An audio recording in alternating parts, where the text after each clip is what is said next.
से देख लेना कि बन गया है, बन गया है। आपके पास सिटी और हमारे पास कैपेसिटी, हम तो चल लेते 20-20, 25-25 किलोमीटर, कोई फर्क नहीं पड़ता। पर इस श्रावक चलने वाले क्या होते, कोमल कोमल लोग, थोड़े में पत्थर चुभे, थोड़े में धूप लगे, थोड़ी में ठंडी लगे, थोड़े में भूख, थोड़े में प्यास। बोले महाराज जी बैठ जाओ, बहुत थक गए। मैंने कहा थोड़ा और चलो। ठीक है थोड़े और चले। बोले महाराज जी 5 मिनट विश्राम ले लो। एक वृक्ष था उसके नीचे सब रोड पर बैठे थे। तो एक बालक ने फोन लगा, बोले कहाँ हो? बोले महाराज जी हमारे साथ में है। इन्हीं कहा कि हम महाराज जी के साथ में, महाराज जी हमारे साथ में। महाराज जी कहाँ आ गए? बोले महाराज जी रोड पर आ गए। बताओ, करम के कल्ला ने मुझे भी नहीं छोड़ा। एक तो यही बैठा है आपके बाजू में, मुझे भी बोले महाराज जी तो, वकील साहब जी बताओ ना महाराज जी रोड पर आ गए। हम कब बंगले में थे? हम तो हमेशा ही। अरे भाई रोड पर वो आता है जो कंगाल हो जाता है, दिवालिया घोषित हो जाता है, उसके कपड़े उतर जाते हैं, तब बोला जाता फलाना आदमी। बोलो फलाना आदमी रोड पर आ गया है। दिगंबर साधु तो हमेशा रोड पर बैठे हुए थे। तो बस निकली तो उसने देखा होगा ड्राइवर थोड़ा सा धर्मात्मा होगा। बोलो ड्राइवर थोड़ा सा धर्मात्मा होगा ड्राइवर। उसने बस को रोक दिया और आकर के उतर के बोलता, बोले बाबा जी हमारी गाड़ी में बैठ जाओ, हम आपको आगे गांव में छोड़ देंगे। मैंने कहा भैया मैं नहीं बैठता हूं। तो बोलता बाबा जी मैं आपसे टिकट नहीं लूंगा, आप टेंशन मत लो। मैंने कहा टिकट की कोई बात नहीं है। बोले बाबा जी आप चिंता मत करो, हम गाड़ी जोर से नहीं चलाएंगे, आप घबराना मत। मैंने कहा जोर से चलाने की बात नहीं है बाबा जी, आप चिंता मत करो, आपको आगे वाली सीट पर बिठा लेंगे। मैंने कहा वो भी कोई विकल्प नहीं है। फिर बोले क्यों नहीं बैठ रहे? मैंने कहा उसको 10 मिनट, मैंने कहा तुम हमारी सीट पर बैठो, तुम यहां पर बैठो। दिगंबर महामुनिराज कभी वाहन में गमन नहीं करते हैं। उक्कर पात्री, बोलो कर पात्री और पद विहारी। गांव गांव पांव पांव, बोलो गांव गांव पांव पांव। 11 नंबर गाड़ी है। कौन सी गाड़ी है?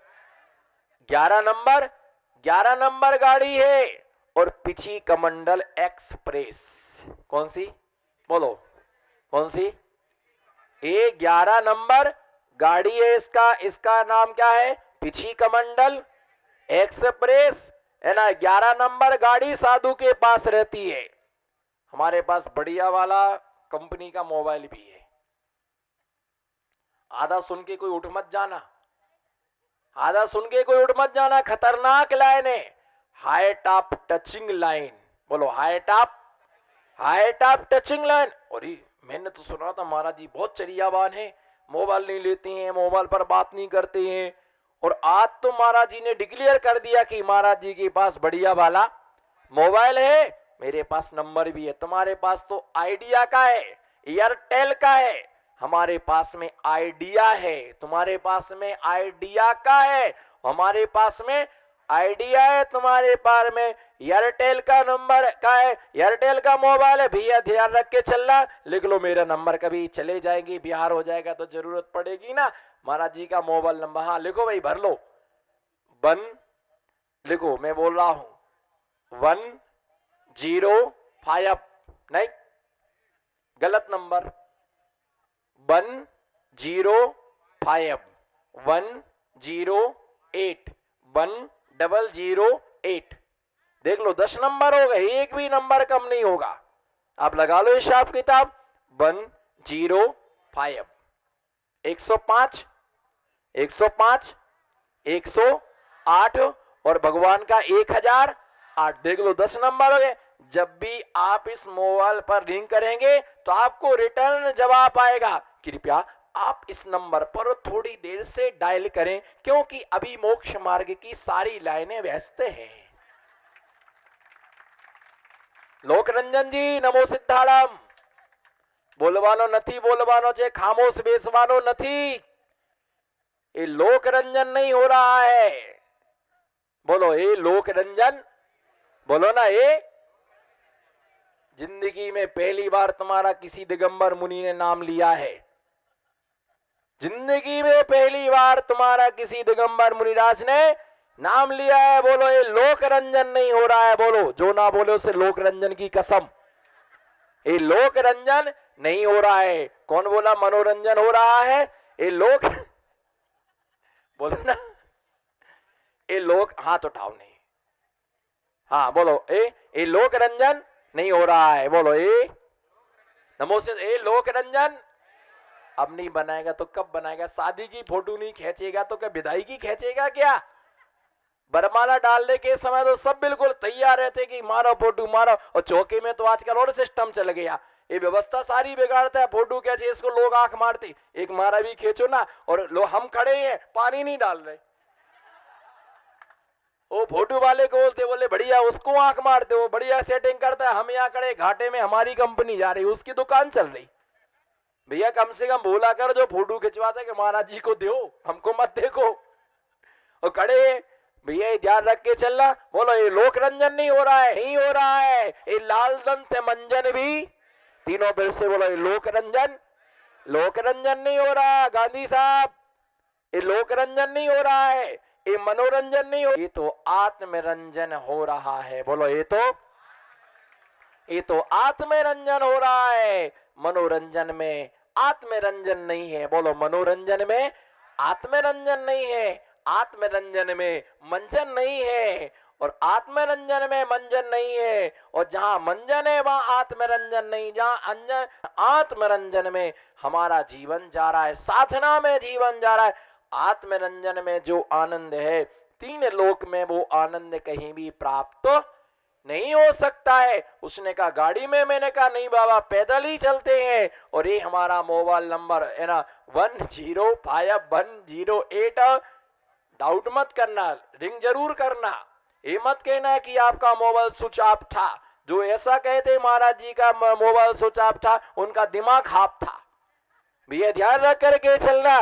भाई ये मोक्ष मार्ग की जब भी आप करो डायल करोगे तो रजिस्टर में ऐसा आएगा कि थोड़ी देर के इस नंबर पर थोड़ी देर से डायल करें, क्योंकि अभी मोक्ष मार्ग की सारी लाइनें व्यस्त हैं। वो तो सभी कभी सामयिक, कभी स्वाध्याय, कभी प्रतिक्रमण, इन सब क्रियाओं में मुनिराज अपने आत्मा में लीन रहते हैं। इसलिए इन सब के लिए क्या वाहन, और शयन का मतलब होता है दिगंबर मुनिराज जो शयन होता है, पहले पहर में सब कोई जागे। बोलो शयन, शयन का मतलब होता है पहले पहर में सब कोई जागे, दूजे में जागे भोगी। पहले पहर में सब कोई जागे, दूजे में जागे भोगी, तीजे में चोर जागे, तीजे पहर में चोर जागे, चौथे पहर में योगी। बोलो नमो सिद्धाड़म।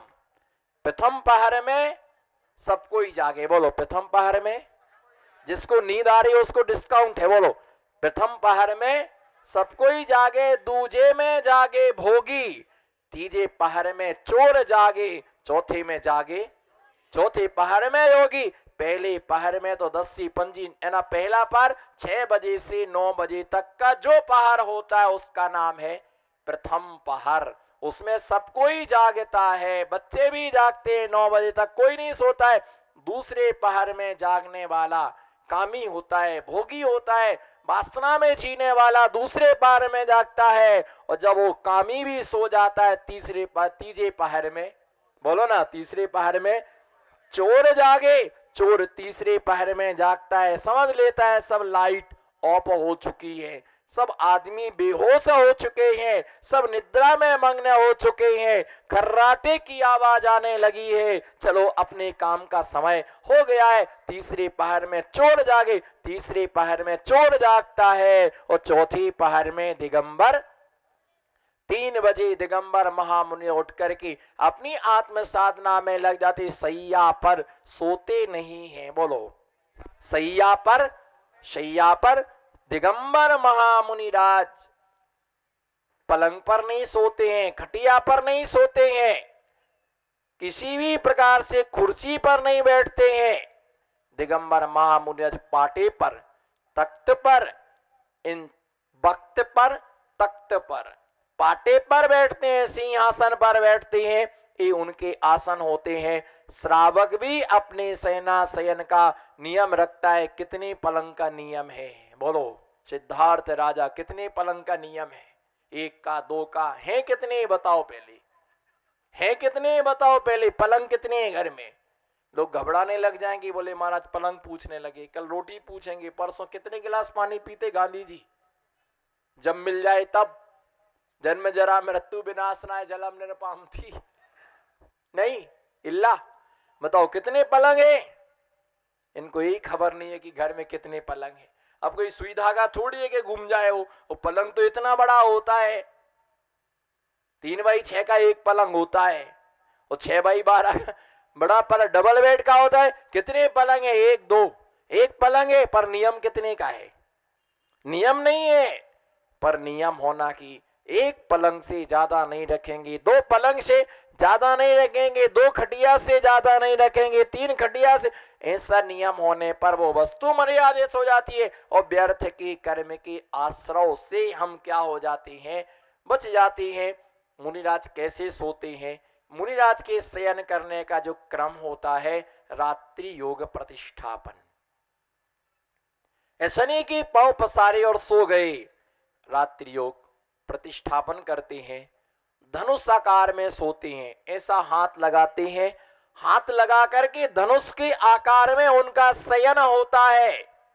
सीधे भी नहीं सोते हैं, उल्टे भी नहीं सोते हैं। हाँ, सीधे लेट करके 100 आसन से ध्यान जरूर लगाते हैं। दंडासन जिसके लिए बोलते हैं, 100 आसन जिसके लिए बोलते हैं, परंतु उल्टे और सीधे नहीं सोते हैं। करवट के एक करवट ही मुनिराज का शयन होता है। किसी ने मेरे से पूछा एक करवट क्यों सोते? मैंने कहा करवट वो बदलता है जिसे किसी का देना है और जिसे किसी का, बोलो ना, जिसे किसी का लेना है और जिसे किसी का देना है। करवट वो बदलता है, रात भर पराठे की तरह है ना, तवा रूपी पलंग पर पलटता रहता है, पर ना जिसको किसी का लेना है और ना किसी का कुछ भी देना है, वो कभी भी करवट नहीं बदलता है। ऐसे शयन के साथ साथ स्नान श्रावक का धर्म है। नहा के आए ना? हाँ ना, कुछ तो बोलो। नहा के आए? बहुत बढ़िया। बिना नहाए तो नहीं आए? कौन बोला कल तो नहाया था? स्नान का मतलब यह होता है शुद्ध पानी से स्नान करना, और स्नान करते समय मौन धारण किया जाता है। बोलते बोलते बातें करते स्नान नहीं किया जाता है। स्नान मौन रह के क्यों किया था? उसका हेतु क्या है? उसका हेतु यह है, जिस पानी से हम स्नान कर रहे हैं वो पानी हमारे मुंह में ना चला जाए। और कई ऐसे लोग रहते, इतने गंदे लोग रहते हैं, जिसे हम बोलेंगे अविवेकी लोग, वहीं नहाते रहेंगे और उसी पानी से। यहां भी कुछ लोग बैठे ऐसे, जरूर जिनके दांत खुल गए वो वैसे ही हैं। वो वहां नहाएंगे, लोटा से पानी डालेंगे और उसी बाल्टी में से ले लेंगे और कुल्ला करके थूक देंगे, फिर उसी से कुल्ला कर लेंगे, अंदर भी मुंह धो लो। भैया, स्नान करने का मतलब होता है, जो व्रती लोग स्नान करते, प्रथमाधारी स्नान करते हैं, मौन से स्नान करते। कहीं मुंह खुल गया और साबुन का पानी चला गया तो, शैम्पू का पानी चला गया तो, बाहर का पानी नहाने का पानी होता है। नहाते समय नहाने का भी मंत्र है, नहाने का भी मंत्र है। कौन सा? नमोकार मंत्र? नहीं, नमोकार मंत्र पढ़ के नहाया नहीं जाता है।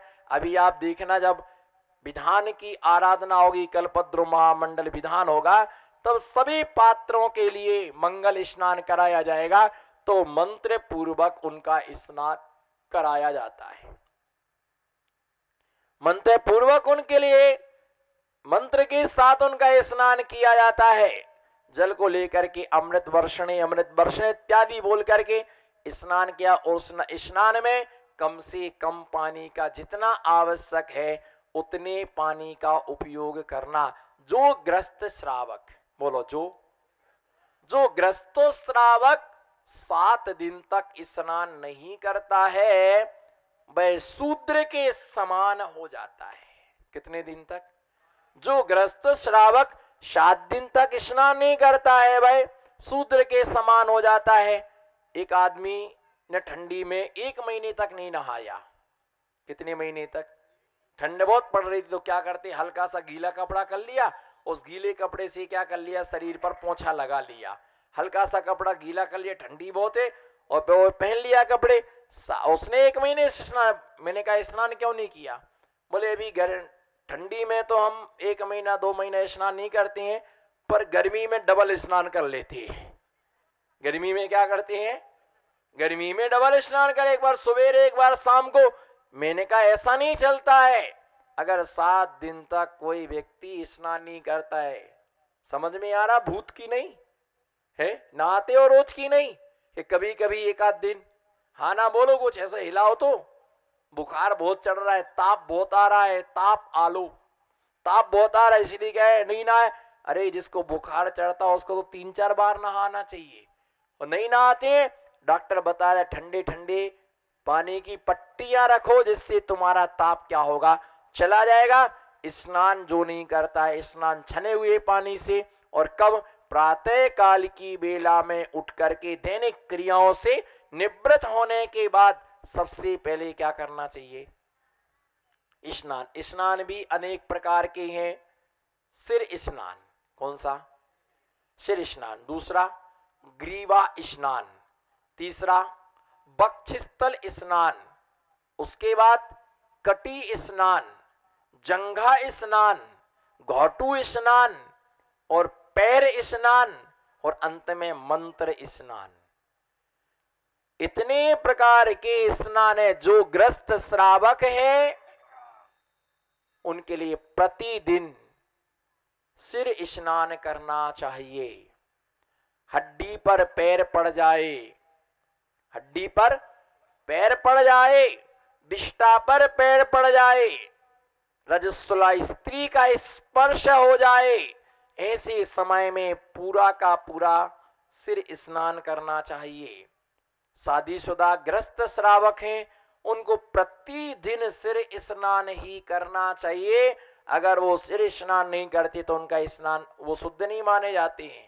आवश्यक है, क्योंकि जिस पर आप शयन करते हो वो वस्त्र आपके शुद्ध नहीं होते हैं, इसलिए आपको पूरा स्नान करना। किसी के 100 यात्रा में यदि गए हो तब भी आपके लिए सिर से स्नान करना आवश्यक है। अगर किसी की अंत्येष्टि में नहीं गए हो, मरघट पर घूम कर के आओ तो भी आपको सिर स्नान करना चाहिए।